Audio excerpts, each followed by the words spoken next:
സുഹൃത്തുക്കളെ നമസ്കാരം. ഇന്ന് നമ്മളൊരു പുതിയ വിഷയത്തെക്കുറിച്ചിട്ടാണ് ചർച്ച ചെയ്യാൻ ഉദ്ദേശിക്കുന്നത്. അതായത് ചികിത്സ എന്നത് എങ്ങനെയാണ് ഉണ്ടായത്?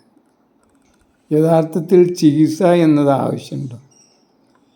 ഈ രോഗം മാറുന്നതൊക്കെ പ്രകൃതിയുടെ ഭാഗമായിട്ട് തന്നെയാണോ? പ്രകൃതിയുടേതാണോ ചികിത്സ, അതോ മനുഷ്യൻ്റെയാണോ ചികിത്സ? ഈ നമ്മുടെ ശരീരം എന്നത്, ജീവൻ എന്നത് പ്രകൃതിയുടെ ഭാഗമാണ്. അതിൽ മനുഷ്യന് ചികിത്സിക്കാൻ വല്ല അവകാശമുണ്ടോ? മനുഷ്യൻ്റെ ചികിത്സ എന്നത് ശരിക്കും പറഞ്ഞാൽ എട്ടുകാലി മമ്മൂഞ്ഞിൻ്റെ ചികിത്സയാണോ എന്ന് നമ്മൾ ഒന്ന് അന്വേഷിക്കുക എന്നുള്ളതാണ് ഞാനിതുകൊണ്ട് ഉദ്ദേശിക്കുന്നത്. അതായത് ഒരു പുതിയ ചിന്ത നിങ്ങളുടെ മനസ്സിലിടുകയാണ്. അതായത് ശാസ്ത്രീയമായി ഒരു ചോദ്യം എന്ന നിലക്ക് മാത്രം ഇതിനെ കണ്ടാൽ മതി. അതല്ലാതെ ഈ ചികിത്സക്ക് അടിത്തറ ഇല്ല എന്നതുകൊണ്ട് അതിന് തള്ളിക്കളയണം എന്നല്ല. നമ്മളെ സംബന്ധിച്ചിടത്തോളം ഇന്ന് മറ്റൊരു നിവൃത്തി ഇല്ലാത്തുമ്പോൾ ചെയ്യേണ്ട ഒരു കാര്യം തന്നെയാണ് ഈ ചികിത്സ എന്നത്. അതെല്ലാവരും ചെയ്തോളൂ, ചെയ്യണ്ടെന്നല്ല ഞാൻ പറഞ്ഞത്. എങ്ങനെയാണ് ഈ ചികിത്സ ഇങ്ങനെ ഒരു പ്രകൃതിയുടെ ചികിത്സക്ക് പകരം മനുഷ്യൻ്റെതായ ഒരു ആധുനിക ചികിത്സയും കൂടി വന്നത്? അത് യഥാർത്ഥത്തിൽ എട്ടുകാലി മമ്മൂഞ്ചിൻ്റെ ചികിത്സയാണോ? അതായത് പ്രകൃതിയുടെ യഥാർത്ഥ സൃഷ്ടിയായ മനുഷ്യനെ ആ സൃഷ്ടിപ്പിൽ യാതൊരു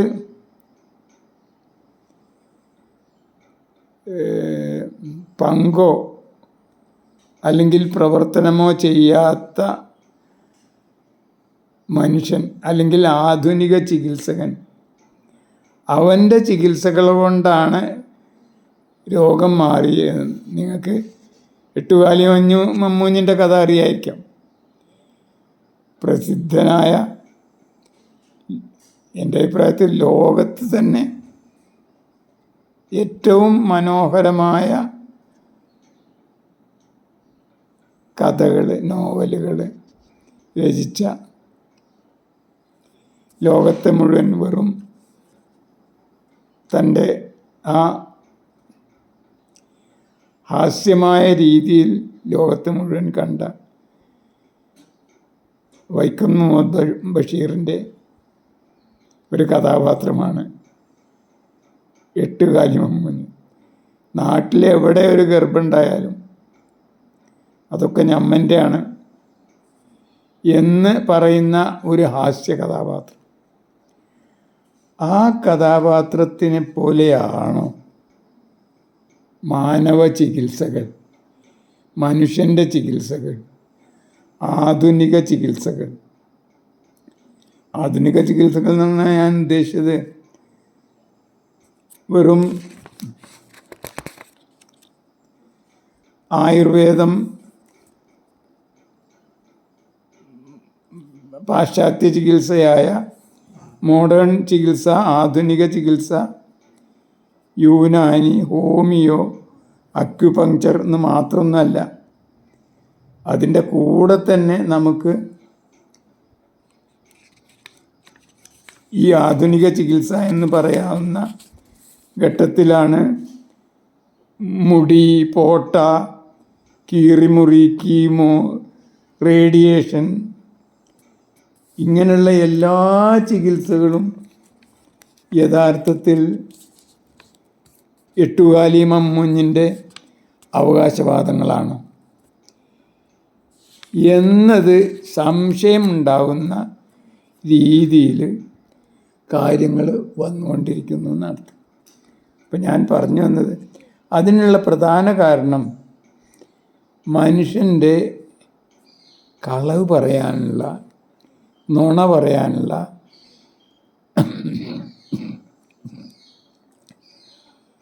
കഴിവാണ്. അത് കിട്ടിയത് യഥാർത്ഥത്തിൽ മനുഷ്യൻ്റെ ഒരു പുതിയ ഉപകരണം, അവനുണ്ടാക്കിയ ഉപകരണം അല്ലെങ്കിൽ വ്യവസ്ഥ വഴിയാണ്. എന്താണ് ആ വ്യവസ്ഥ? ഭാഷ. ഭാഷ ഉണ്ടായതുകൊണ്ടാണ് മനുഷ്യന് ഉള്ള കാര്യങ്ങൾക്ക് പുറമെ ഇല്ലാത്ത കാര്യങ്ങളും കൂടി പങ്കുവെക്കാനും പ്രചരിപ്പിക്കാനും ഒക്കെ കഴിഞ്ഞത്. അപ്പോൾ അതുകൊണ്ട് തന്നെ മാനസികമായ ഒരു വലിയ ലോകം മനുഷ്യനുണ്ടാക്കാനായി. വലിയ ലോകം എന്ന് പറഞ്ഞാൽ അത് വലിയ ലോകമാണ്. അതിൽ കുറേ നല്ല കാര്യങ്ങളും ആവശ്യമുള്ള കാര്യങ്ങളും അക്കാലത്ത് എല്ലാം ആവശ്യമുണ്ടായിരുന്നു എന്ന് തന്നെ പറയാം. അങ്ങനെയുള്ള കുറേ വസ്തുതകളുണ്ട്. ഉദാഹരണമായിട്ട് സംഖ്യകൾ, പൂജ്യം, അക്കങ്ങൾ, ഇതൊക്കെ യഥാർത്ഥത്തിൽ ഉള്ളതല്ല. അതൊക്കെ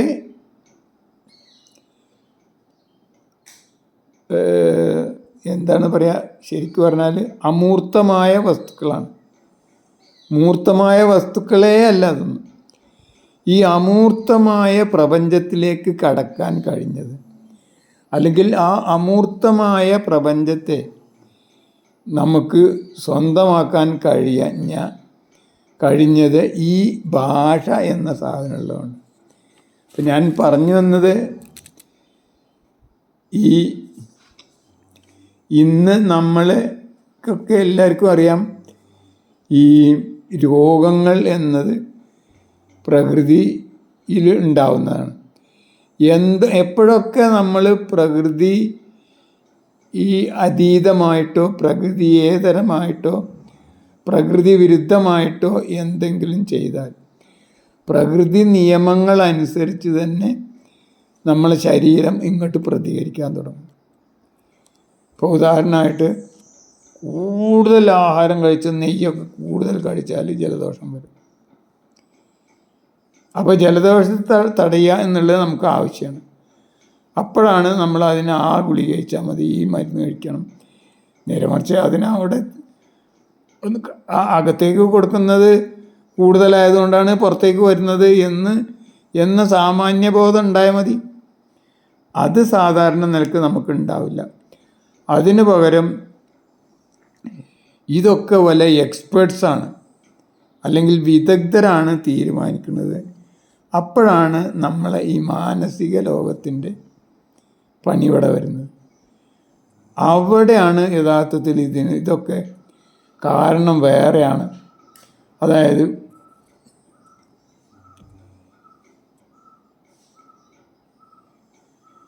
ഇതിനൊക്കെ ഞങ്ങളെപ്പോലുള്ള എക്സ്പേർട്സ് പറഞ്ഞാലേ കാര്യങ്ങൾ ശരിയാവുള്ളൂ, അല്ല നിങ്ങൾക്കൊന്നും ഒരു വിവരമില്ല എന്ന ബോധം ഉണ്ടാക്കുക. അങ്ങനെ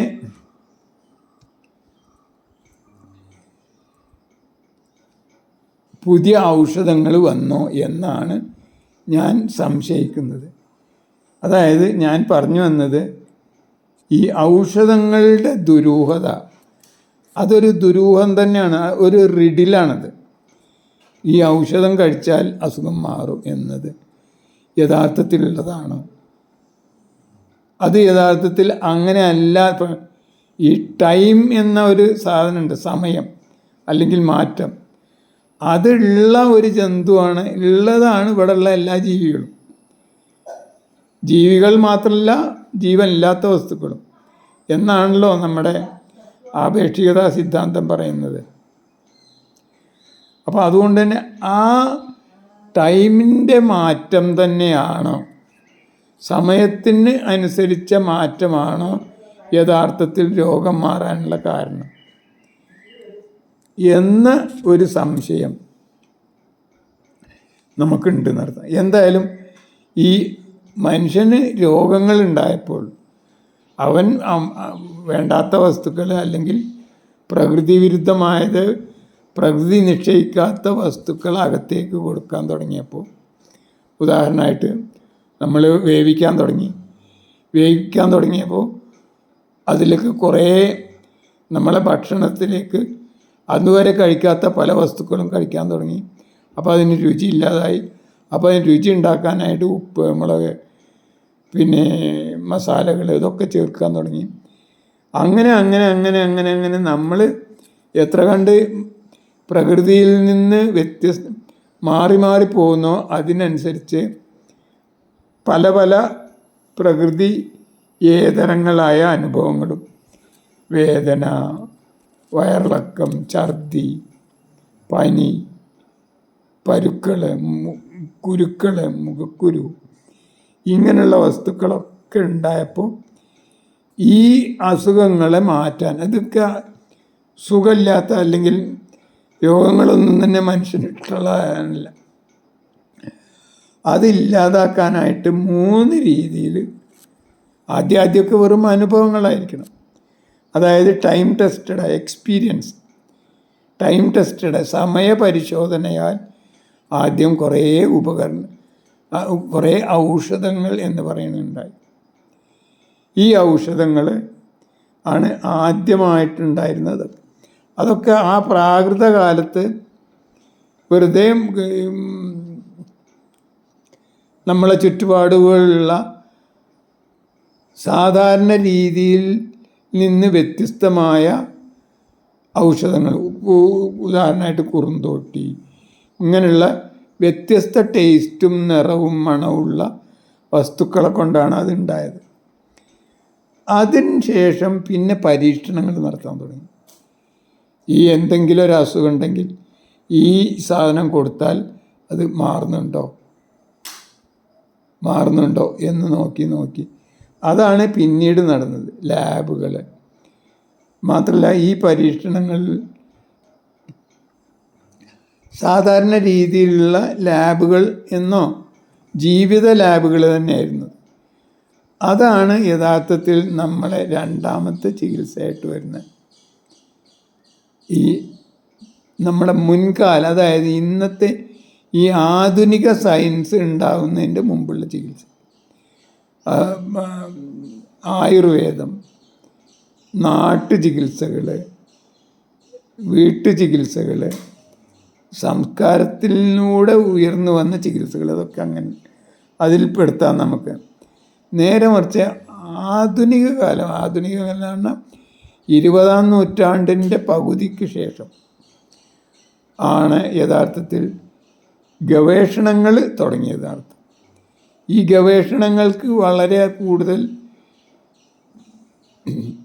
സയൻസും ശാസ്ത്രവും ശാസ്ത്രാന്വേഷണവും വളരെയധികം പുരോഗമിച്ച കാലം. അതിൽ പല സ്റ്റാറ്റിസ്റ്റിക്കൽ ടൂൾസും ഉണ്ടായി. അതോടുകൂടി തന്നെ നമുക്ക് പരിശോധനകളും നിഗമനങ്ങളും വ്യത്യാസങ്ങളും ഒക്കെ മനസ്സിലാക്കാൻ ഉള്ള സ്റ്റാറ്റിസ്റ്റിക്കൽ ടൂൾസ് ഉണ്ടായി. അത് വഴി ആണ് പുതിയ ആധുനിക ചികിത്സകൾ എന്ന് പറയുന്ന മോഡേൺ മെഡിസിന്, മോഡേൺ ചികിത്സാ രീതിക്ക് പ്രാഗൽഭ്യം ഉണ്ടായത്. പക്ഷേ എങ്കിൽ പോലും ഇതിലൊക്കെ തന്നെ അടിസ്ഥാനപരമായി പല അപകടമുണ്ട്, പല സംശയങ്ങളും ബാക്കി നിൽക്കുന്നുണ്ട്. അതായത് ഔഷധങ്ങളെ കൊണ്ട് അസുഖം മാറാം, കീറി മുറിച്ചിട്ട് മാറാം, മുടി ചികിത്സ കൊണ്ട് മാറാം, പോട്ട ചികിത്സ കൊണ്ട് മാറാം, ചരട്, ഊത്ത്, വെള്ളം, ഊതിയ വെള്ളം, കീമോ, റേഡിയേഷൻ, ഇങ്ങനെയുള്ള ഏതും സാധാരണ നിലക്ക് നമ്മൾ ചികിത്സയ്ക്ക് പോയി. യഥാർത്ഥത്തിൽ ഈ ചികിത്സകളൊക്കെ തന്നെ ആണോ യഥാർത്ഥത്തിൽ നമ്മളെ രോഗം മാറാനുള്ള കാരണം, അതോ സ്വാഭാവികമായും ഉണ്ടാവുന്ന മാറ്റത്തിൻ്റെ ഭാഗമാണ്. മാറ്റം എന്ന് പറഞ്ഞാൽ സമയം. അതായത് നിങ്ങൾക്ക് ഏത് രോഗം ഉണ്ടെങ്കിലും ആ രോഗം അതേപടി നിൽക്കില്ല, അത് എപ്പോഴും മാറിക്കൊണ്ടേയിരിക്കും. ഈ മാറ്റം ഒന്നുകിൽ കൂടാനായിരിക്കും അല്ലെങ്കിൽ കുറയാനായിരിക്കും. എന്തായാലും അതിനുള്ള കാരണം നിൽക്കുന്നതോടുകൂടി കുറയാൻ തുടങ്ങും. ഇപ്പോൾ ഉദാഹരണമായിട്ട് നമ്മൾ ആഹാരം കൂടുതൽ കഴിക്കുമ്പോഴാണ് നമുക്ക്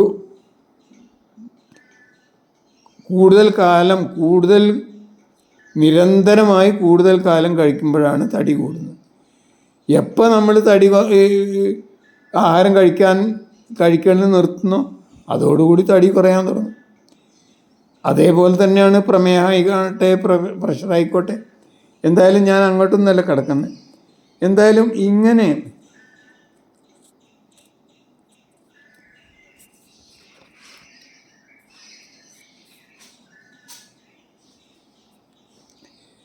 ഇങ്ങനെയുള്ള ഈ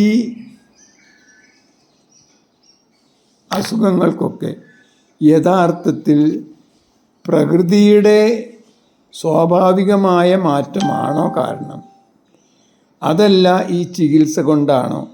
ഈ ചികിത്സ ഇല്ലാതെ പ്രകൃതിയിൽ ഇരിക്കുകയാണെങ്കിൽ, പ്രകൃതിയിൽ നമ്മൾ അതിനുള്ള കാരണങ്ങൾ നിർത്തുകയാണെങ്കിൽ ഇത് മാറുമോ എന്ന രീതിയിലുള്ള ഒരു പരിശോധന ഇന്നിപ്പോൾ നമുക്കറിയാം. ഈ ഔഷധ ഗവേഷണങ്ങൾക്കൊക്കെ ഒരു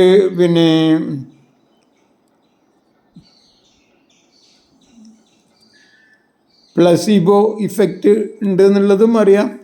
പ്ലസീബോ ഇഫക്റ്റിനായിട്ട് അവർ ഒരു സാമ്പിള് വയ്ക്കുന്നുണ്ടെന്ന് പറയും. പക്ഷേ എന്തായാലും അതിൽ കൂടുതലായിട്ട് നമുക്ക് ഈ രോഗങ്ങളൊക്കെ തന്നെ ഉണ്ടാവാനുള്ള കാരണം എന്തായിരുന്നു? ഈ രോഗങ്ങളൊക്കെ ഇപ്പോൾ നമുക്കെല്ലാവർക്കും അറിയാം. ഈ മാനസിക തലത്തിൽ മാനസിക ലോകം ഉണ്ടായത് നമ്മുടെ ഭാഷ എന്ന മനുഷ്യ നിർമ്മിതമായ ഒരു ഉപകരണം ഉപയോഗിക്കാൻ തുടങ്ങിയതോടുകൂടിയാണ്. ഈ ഭാഷ കൊണ്ട് വളരെ കൂടുതൽ ഉപകാരം ഉണ്ടായി. കാരണം അമൂർത്തമായ ഒരു ലോകം തന്നെ മനുഷ്യന് സാധ്യമായത് ഇങ്ങനെയാണ്. ഇപ്പോൾ അതിനുള്ള ഏറ്റവും നല്ല തെളിവാണ് നമ്മൾ ഗണിതത്തിലെ ആശയങ്ങളൊക്കെ തന്നെ അമൂർത്തമാണെന്ന് ഒരു വലിയ പരിധി വരെ പറയാം. സംഖ്യ, അക്കങ്ങൾ, പൂജ്യം, ആ പൂജ്യം തന്നെ നോക്കുന്നു. ഒരു പൂജ്യം ഉണ്ടായതുകൊണ്ടാണ് നമുക്ക് ഏതക്കവും ഒരു മാന്ത്രിക ചെപ്പ് പോലെ എത്ര വലിയ അക്കത്തിനെയും കൂട്ടാനും കിഴിക്കാനും ഗുണിക്കാനും ഹരിക്കാനും മറ്റ് ക്രിയകളൊക്കെ ചെയ്യാനൊക്കെ സൗകര്യമായത് ഈ പൂജ്യം എന്ന് പറയുന്ന സാധനം ഉള്ളതുകൊണ്ട്. പൂജ്യം തന്നെ ശരിക്കും പറഞ്ഞാൽ ഒരു മാലാഖ പോലെയോ പ്രേതം പോലെയോ പിശാച്ച് പോലെയാണ്. അതുണ്ടോയെന്ന് വെച്ചാൽ ഉണ്ട്, ഇല്ലയെന്ന് വെച്ചാൽ ഇല്ല. 45 എന്ന് പറഞ്ഞാൽ അതിൽ 40 ഉണ്ട്, 40ൻ്റെ പൂജ്യമുണ്ട്, പിന്നെ ഇതുണ്ട് അല്ലേ. 554 എന്ന് പറഞ്ഞാൽ 500 ഉണ്ട്, 50 ഉണ്ട്, 4 ഉണ്ട്. ഇതേപോലെ ആണ് മാനസിക ലോകത്തെ പൂജ്യമുള്ളൂ. അതേപോലെ മാനസിക ലോകത്തുണ്ടായ ഒരു വസ്തുവാണ് യഥാർത്ഥത്തിൽ നമ്മളെ ഇവിടെയുള്ള പ്രകൃതിയുടെ പ്രതിഭാസങ്ങളൊക്കെ കണ്ടപ്പോൾ ആണ് നമുക്ക് ആദ്യം അതിൻ്റെ പിന്നിലൊക്കെ ഒന്നുണ്ട്. കാരണം നമ്മളെ എന്ത് കാര്യം ചെയ്യുമ്പോഴും നമ്മളെ പ്രവർത്തനത്തിൻ്റെ പിന്നിൽ ആരെങ്കിലും ഒരാളുണ്ടാവും. അത് നമുക്ക് അനുഭവമുള്ളതാണ്. അപ്പോൾ ഇത്രയും വലിയൊരു ലോകത്തെ രാവും പകലും, സൂര്യൻ, ചന്ദ്രൻ, ഇതൊക്കെ തന്നെ നമ്മൾ കാണുന്നതാണ്. അപ്പോൾ ഇതൊക്കെ ആരുണ്ടാക്കിയത് എന്ന ഒരു ശാസ്ത്രീയമായ ചിന്തക്ക് ഉത്തരമായതാണ് നമുക്ക് ദൈവമായിട്ട് വന്നത്. അതേപോലെ തന്നെ ഈ ഔഷധങ്ങളും ചികിത്സയും പോലും അതേപോലെ ഈ ഭയത്തിൽ നിന്ന്, അതായത് ജിജ്ഞാസ കൊണ്ടാണ് നമുക്ക് പൂജ്യം ഉണ്ടായതെങ്കിൽ, ജിജ്ഞാസ കൊണ്ടാണ് എണ്ണൽ എന്നത് നമ്മൾക്ക് കൈകാര്യം ചെയ്യാൻ പറ്റുന്ന സംഖ്യകളാക്കുക എന്നുള്ളതാണ് നമ്മൾ പൂജ്യം കൊണ്ടും സംഖ്യകൾ കൊണ്ടും ഉണ്ടായതെങ്കിൽ, നേരെ മറിച്ച് ഈ പ്രകൃതിയുടെ പ്രതിഭാസങ്ങളെക്കുറിച്ചുള്ള അത്ഭുതങ്ങളാണ് നമുക്ക് ദൈവം എന്നും പ്രേതെന്നും പിശാച്ചെന്നും ജിന്നെന്നും ശൈത്താനെന്നും, അല്ലെങ്കിൽ അങ്ങനെ ഉണ്ടല്ലോ, ഇങ്ങനെ മാനസികമായിട്ട് എത്രയോ സാധനങ്ങളുണ്ട്. അതിനൊക്കെ അതിൻ്റെതായ സൗകര്യങ്ങളും ഗുണങ്ങളും ആവശ്യങ്ങളും ഫങ്ഷനും ജോലിയൊക്കെ ഉണ്ട്. അതേപോലെ തന്നെ ഈ അസുഖങ്ങൾ വന്നപ്പോൾ നമ്മുടെ ശരീരത്തിൽ നമുക്ക് നമ്മുടെ അനുഭവങ്ങളായിട്ട് നമുക്ക് ഇഷ്ടമില്ലാത്ത കാര്യങ്ങൾ വന്നപ്പോഴാണ് അതെങ്ങനെയെങ്കിലും പോകണം എന്നുള്ള നിലക്കാണ് നമുക്ക് ഭയം, പേടി ഇതൊക്കെ വന്നത്. അത് വന്നപ്പോഴാണ് നമുക്ക് പല പല പുതിയ എക്സ്പേർട്സ് അല്ലെങ്കിൽ വിവരമുള്ളവരെന്ന് അവർ വിശ്വസിക്കുന്ന, അല്ലെങ്കിൽ മറ്റുള്ളവരെ സ്വാധീനിക്കാൻ കഴിയുന്നവർ, ആദ്യം പുരോഹിതന്മാരായിരിക്കണം അല്ലെങ്കിൽ നാട്ടിലെ പ്രമാണിമാരായിരിക്കണം, അവർ പറയുന്നത് മെല്ലെ മെല്ലെ മറ്റുള്ളവർ ചെയ്യാൻ തുടങ്ങി. അവർ പലപ്പോഴും ആദ്യമൊക്കെ ചെയ്തത് ഒന്ന് ഊതി കൊടുക്കുക, അല്ലെങ്കിൽ വെള്ളം കൊടുക്കുക, അല്ലെങ്കിൽ പിന്നെ ഉറുക്ക് കെട്ടിക്കൊടുക്കുക, അതല്ലെങ്കിൽ ഇന്ന മരുന്ന് കഴിക്കുക, ഇങ്ങനെ ആയിരിക്കണം ആദ്യം നമ്മുടെ ചികിത്സകൾ ഉണ്ടായത്. അതാദ്യം ഇത് വിശ്വാസം കൊണ്ടാണോ മാറുന്നത് അതോ കാലം കൊണ്ടാണോ മാറുന്നത്? ഇത് കൃത്യമായിട്ട് നമുക്ക് വേർതിരിച്ചെടുക്കാൻ കഴിയുന്നതല്ല. കാരണം ജീവൻ എന്നതും അല്ലെങ്കിൽ പ്രപഞ്ചം എന്നതും മാറിക്കൊണ്ടേയിരിക്കുന്നതാണ്. ഈ മാറ്റത്തിൻ്റെ ഭാഗമാണോ അതോ ഈ ഔഷധം കൊണ്ടുള്ളതാണോ മാറ്റം എന്നത് വേർതിരിച്ചെടുക്കണമെങ്കിൽ നമുക്ക് ജീവനൊന്ന് നിർത്തി വെച്ച് നോക്കണം. അത് കഴിഞ്ഞ് അതിന് ജീവനെ നമുക്ക് നിയന്ത്രിക്കാൻ കഴിയാത്തിടത്തോളം കാലം, ജീവനെ നമുക്ക് കൺട്രോൾ ചെയ്യാൻ കഴിയാത്തിടത്തോളം കാലം ഈ ദുരൂഹത എന്നും നിലനിൽക്കാനാണ് സാധ്യത. എന്നാലും നമുക്ക് അങ്ങനെയെങ്കിലും നമുക്കൊന്ന് പരിശോധിക്കണം, അല്ലെങ്കിൽ ഇനിയുള്ള ഗവേഷണമെങ്കിലും സയൻറ്റിഫിക്കായിട്ട് മാറണം എന്നാണ് എനിക്ക് പറയാനുള്ളത്.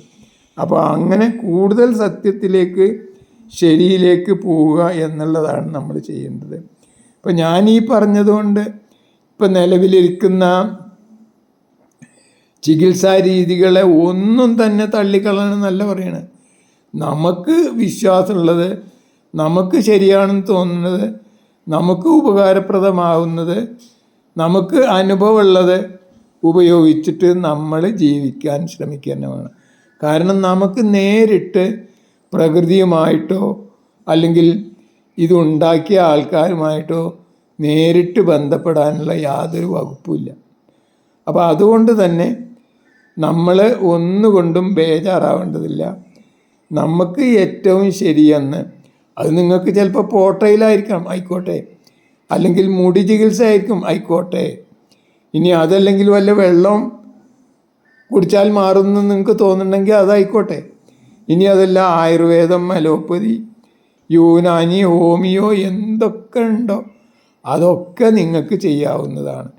പക്ഷേ എന്ത് ചെയ്താലും അതൊക്കെ സമാനമായ ദുരൂഹത പുലർത്തുന്നതാണ് എന്നാണ് നമ്മൾ മനസ്സിലാക്കേണ്ടത്. കാരണം ആദ്യം ഔഷധങ്ങളാണ്. ഈ ഔഷധങ്ങൾ എത്ര കണ്ട് മനുഷ്യന് ഉപകാരപ്രദമാവും എന്നുള്ളത് നമുക്ക് പറയാൻ കഴിയില്ല, ഉറപ്പ് പറയാൻ കഴിയില്ല. കാരണം ഔഷധങ്ങൾ ഉണ്ടെങ്കിലും മാറുന്നുണ്ട്, ഇല്ലെങ്കിലും മാറുന്നുണ്ട്. പിന്നെ നമുക്ക് കീറിമുറിക്കലാണ്. എന്താണ് ഈ കീറിമുറിച്ചുകൊണ്ട് കാര്യം? ശരിയാണ്, നമുക്കറിയാം എന്തെങ്കിലും ആക്സിഡൻറ്റോ മറ്റോ പറ്റുകയാണെങ്കിൽ അപ്പോൾ നമുക്ക് വേറെ നിവൃത്തിയൊന്നുമില്ല, അത് എല്ല് പൊട്ടിയിട്ടുണ്ടെങ്കിൽ അതിന് കൃത്യമായിട്ട് വെക്കണം. അതേപോലെ തന്നെ നാടിഞരമ്പുകൾ പിന്നെ തകർന്നു പോയിട്ടുണ്ടെങ്കിൽ അത് ശരിയാക്കണം. ഇതൊക്കെ ചെയ്യാൻ കഴിയും, അതൊക്കെ അത്യാവശ്യമാണ് തന്നെ, അതൊക്കെ ചെയ്യും വേണം. അതൊക്കെ ചെയ്യാൻ ഏറ്റവും ആധുനികമായ എല്ലാ ശാസ്ത്ര സാങ്കേതിക മുന്നേറ്റങ്ങൾ നേടിയെടുത്ത കുറേ ഉപകരണങ്ങളും ഇപ്പോൾ ഈ മേശകൾ തന്നെയുണ്ട്.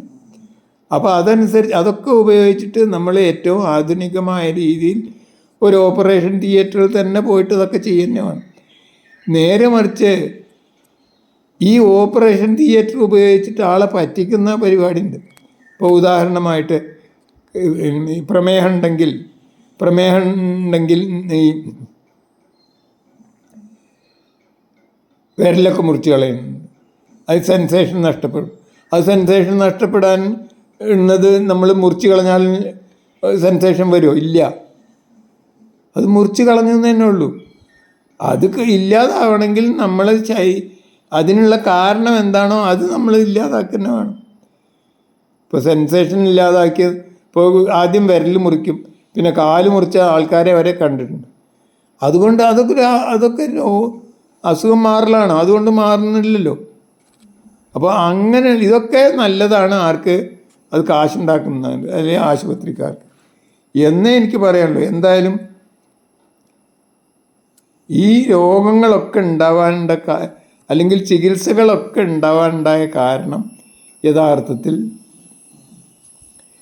മനുഷ്യന് എങ്ങനെയാണ് ഈ രോഗങ്ങൾ ഒഴിവാക്കാം എന്ന വെപ്രാളത്തിൽ നിന്നാണ്, അല്ലെങ്കിൽ ഭയത്തിൽ നിന്നാണ്. അതിൻ്റെ ഒരു അന്വേഷണത്തിൻ്റെ ഭാഗമായിട്ടാണ് ഈ എല്ലാവിധ ചികിത്സകളും ഉണ്ടായത്. അത് ഞാൻ നേരത്തെ പറഞ്ഞ മുടി ചികിത്സ മുതൽ പോട്ട ചികിത്സ മുതൽ ആധുനിക ചികിത്സകൾ വരെ ഉണ്ടാവാനുണ്ടായ കാരണം നമ്മൾ രോഗത്തെ ഒഴിവാക്കാൻ നമുക്ക് കഴിയുമോ എന്ന അന്വേഷണത്തിൻ്റെ ഭാഗം. അല്ലെങ്കിൽ അതൊക്കെ നമ്മളെ എതിരാണെന്നും ശത്രുവാണെന്നും അതിന് നമ്മൾ തുരത്തേണ്ടതാണെന്നും തോൽപ്പിക്കേണ്ടതാണെന്നും ഉള്ള മനോഭാവമാണ്. അതാണോ ഏറ്റവും ശാസ്ത്രീയം? അതോ ഈ രോഗങ്ങളൊക്കെ തന്നെ നമ്മുടെ പ്രകൃതിയുടെ ഭാഗമാണെന്നും അതിൽ നമുക്ക് എന്തൊക്കെ ചെയ്യാൻ കഴിയും എന്ന ഒരു പുതിയ ചിന്ത, പ്രത്യേകിച്ച് ജീവൻ്റെ കാര്യത്തിൽ നമ്മൾക്ക് ദുരൂഹത ഇന്നും നിലനിൽക്കുന്നിടത്തോളം കാലം, അതായത് അതൊരു റിഡിലാണ്. ആ റിഡിലുള്ളിടത്തോളം കാലം നമുക്ക് അൺറിഡിൽ ചെയ്യാൻ, അല്ലെങ്കിൽ ദുരൂഹത നീക്കാൻ യാതൊരു സാധ്യതകളും ഇപ്പോൾ തെളിയുന്നില്ല. അപ്പോൾ അതുകൊണ്ട് തന്നെ നമുക്ക് ഇതിൻ്റെ കൂടെ ഇത് ശരീരത്തിൻ്റെ അല്ലെങ്കിൽ പ്രകൃതിയുടെ താളത്തിൻ്റെ ഭാഗമാണെന്നോ അതിന് പ്രത്യേക എന്തെങ്കിലും കാരണമുണ്ടെന്നോ ആ കാരണങ്ങൾ ഏതെല്ലാം മേഖലയിൽ നിന്നാണ് നമുക്കുണ്ടായതെന്നോ അത് നമുക്ക് എങ്ങനെ ഒഴിവാക്കാൻ കഴിയുമെന്നോ എന്ന ഒരു പുതിയ അന്വേഷണം പ്രത്യേകിച്ച് രോഗചികിത്സാ രംഗത്ത് ആവശ്യമാണോ എന്ന് നാം ആലോചിക്കേണ്ടത്. കാരണം ഈ പ്രകൃതി ചികിത്സ എന്ന് പറയുന്ന ചികിത്സ പോലും നമ്മൾ ഉണ്ടാക്കുന്ന ചികിത്സ അതല്ല എൻ്റെ അഭിപ്രായത്തിൽ വേണ്ടത്. പ്രകൃതിയുടെ ചികിത്സ, പ്രകൃതി നേരിട്ട് അസുഖങ്ങൾ മാറ്റുന്നു, പ്രകൃതി നേരിട്ട് നമ്മുടെ ശരീരത്തെ ഉണ്ടാക്കുന്നു, ശരീരത്തെ നിർമ്മിക്കുന്നു. ശരീരത്തിൻ്റെ നിർമ്മാണം എന്ന് പറഞ്ഞാൽ അത് ഒരു തുടർച്ചയാണ്, അത് വികസിച്ചുകൊണ്ടേയിരിക്കും. ആ ജീവൻ എന്നത് വലുതാവുന്നു, അല്ലെങ്കിൽ അതിന് അതിൻ്റെതായ എല്ലാ ഫങ്ഷനുകളും ഉണ്ടാവുന്നു. അതിൻ്റെ ഒരു ഭാഗം തന്നെ, ആ ഫങ്ഷൻ്റെ ഒരു ഭാഗമാണ് റീപ്രൊഡക്ഷൻ. അതിൻ്റെ മറ്റൊരു ഭാഗമാണ് ഹീലിംഗ്, അല്ലെങ്കിൽ സെൽഫ് റിപ്പയർ, സെൽഫ് ഹീലിംഗ് എന്ന് പറഞ്ഞത്. അതിൻ്റെ ഭാഗം തന്നെയാണോ ഈ അസുഖം മാറുന്നത്? അങ്ങനെ എന്തൊക്കെ സാധ്യതകളുണ്ട്? അതല്ല ഈ ഔഷധങ്ങൾക്ക് യഥാർത്ഥത്തിൽ വല്ല സാധ്യതകളുണ്ടോ? അതിന് പോസിറ്റീവായിട്ട് എന്തെങ്കിലും ചെയ്യാൻ കഴിയുമോ? അതേപോലെ തന്നെ ഈ ഓപ്പറേഷൻ എന്ന് പറയുന്നതിന്, ഗാമ റേസിന്, കീമോതെറാപ്പിക്ക് ഒക്കെ എന്തെങ്കിലും ജീവൻ്റെ കാര്യത്തിൽ എന്തെങ്കിലും പോസിറ്റീവായ ഗുണമുണ്ടോ? അത് ഈ സാമ്പത്തിക രംഗത്ത് ഉള്ള ഗുണമല്ല ഞാൻ ഉദ്ദേശിക്കുന്നത്. ശാരീരികമായിട്ടോ അല്ലെങ്കിൽ ജീവശാസ്ത്രപരമായിട്ടോ ഗുണങ്ങൾ വല്ലതും ഉണ്ടോ എന്ന് അന്വേഷിക്കുന്നത് നല്ലതാണ്. അങ്ങനെയുള്ള ഒരു ലോകത്തേക്ക് നമ്മൾ 21-ാം നൂറ്റാണ്ടിലെങ്കിലും മെല്ലെ മെല്ലെ പിച്ച വച്ച് നീങ്ങണം എന്നാണ് എനിക്ക് പറയാനുള്ളത്. കാരണം ഈ ആധുനിക ചികിത്സ എന്നത് ഈ പ്രത്യേകിച്ച് പാശ്ചാത്യ സയൻസിൻ്റെ ആവിർഭാവത്തോടു കൂടി വികസിച്ച് വന്നതാണ്. ഈ പാശ്ചാത്യരുടെ ഒരു പ്രത്യേകത എന്താ വെച്ചാൽ അവർക്ക് യാതൊരു മാനസിക ധാർമ്മിക ബേസുമില്ലാതെ മറ്റുള്ളവരെ കവരുക, മറ്റുള്ളവരുടെ സമ്പത്ത് മുഴുവൻ കവർന്നെടുത്ത് ഉപയോഗിക്കുക എന്ന ഒരു തത്വശാസ്ത്രത്തിൽ അധിഷ്ഠിതമാണ് അവരുടെ എല്ലാം. അതിൻ്റെ തെളിവാണ് ഇപ്പോൾ നമ്മളെ ഈ കോളനികളൊക്കെ തന്നെ. ഈ കോളനികളിൽ നിന്നൊക്കെ പോയിട്ട് പോലും ഇന്നും അവർക്ക് പല രീതിയിലും ഈ കോളനി ഈ ചൂഷണം നിലനിർത്താൻ കഴിയുന്നുണ്ട്. അതിനുള്ള നല്ല ഒരു ഉപാധിയാണ് യഥാർത്ഥത്തിൽ ഇപ്പം നമ്മൾ കാണിക്കുന്ന ചികിത്സാ രീതികളൊക്കെ തന്നെ. ഇപ്പോൾ നിങ്ങളിപ്പോൾ എന്തൊക്കെ ചികിത്സ ചെയ്യുകയാണെങ്കിലും കീമോതെറാപ്പി ആയിക്കോട്ടെ, റേഡിയേഷൻ, ഇതിനൊക്കെ തന്നെ അതിൻ്റെ പാറ്റൻറ്റും അതിൻ്റെ ഇതൊക്കെ തന്നെ വിദേശികൾക്ക് അല്ലെങ്കിൽ ഇവർക്ക് എത്തുന്നുണ്ട്.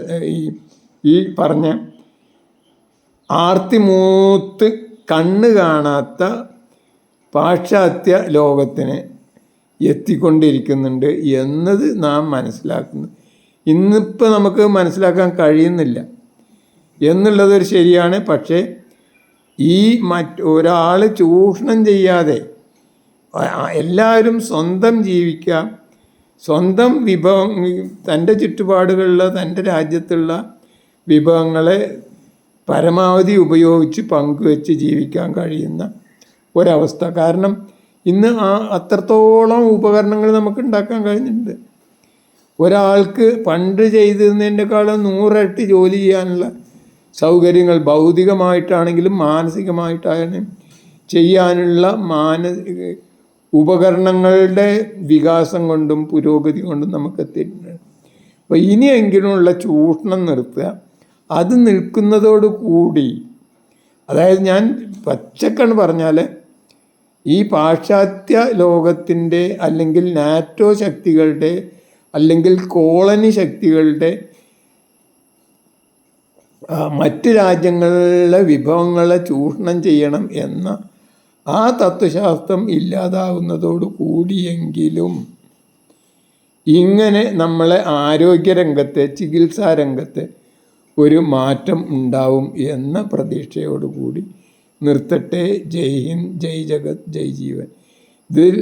ഇത് വളരെ ഗഹനമായൊരു കാര്യമാണ്. താല്പര്യമുള്ളവർക്കൊക്കെ നിങ്ങളിത് അയച്ചു കൊടുക്കണം, ഷെയർ ചെയ്യണം. മാത്രമല്ല ഇങ്ങനെയുള്ള വളരെ ഗഹനമായ വ്യത്യസ്തമായ താല്പര്യം ഉണ്ടെങ്കിൽ മാത്രം മതി. അത് നിങ്ങൾ സബ്സ്ക്രൈബ് ചെയ്യണം. ബെല്ലൈക്കൺ അമർത്തി ഇതേപോലുള്ള വീഡിയോകൾ വരുന്നതിന് താല്പര്യമുണ്ടെങ്കിൽ സ്വാഗതം ചെയ്യണം. ഇത്രേ പറയാനുള്ളൂ. ജയ് ഹിന്ദ്.